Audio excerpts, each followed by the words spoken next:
Hello, আমি প্রিয়া। কেমন আছো সবাই? আবার এসে গেছে একটা শর্ট ভিডিও নিয়ে। এই দিন বানিয়েছিলাম হোমমেড চিকেন বিরিয়ানি। আর দেখতেই পাচ্ছ, প্রথমে আলুগুলোকে লাল লাল করে বেশ ভালো করে ভেজে নিয়ে চিকেনটাকেও ভালো করে ম্যারিনেট করে রেখে দিয়েছিলাম বেশ কিছুক্ষণের জন্য।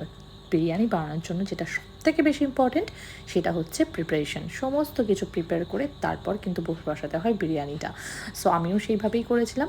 রাইসটাকে ভালো করে বয়েল করে নিয়ে বেরেস্তা বানিয়ে মশলা দিয়ে বানিয়ে চিকেন কষিয়ে আলু সিদ্ধ ডিম সিদ্ধ সমস্ত রেডি করে লেয়ারিং করা স্টার্ট করলাম।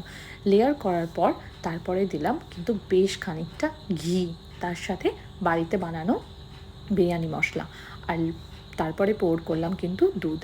কেশরটা দুধের মধ্যে মিক্স করে রেখে বেশ কিছুক্ষণ তারপর ওটা পোর করলাম। দেন অ্যাড করলাম ডিম সিদ্ধ।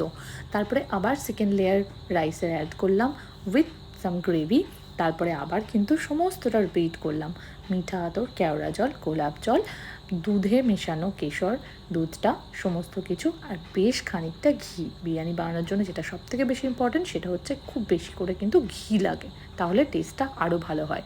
শেষে কিন্তু ভালো করে বেরেস্তা আর তার সাথে ধনেপাতা দিয়ে গার্নিশিং করেছিলাম। খেতে কিন্তু মন্দ হয়নি। সার্ভ করেছিলাম যদিও চিকেন চাপের সাথে, সেটা নেক্সট ব্লগে আবার শেয়ার করব। চলো, টাটা।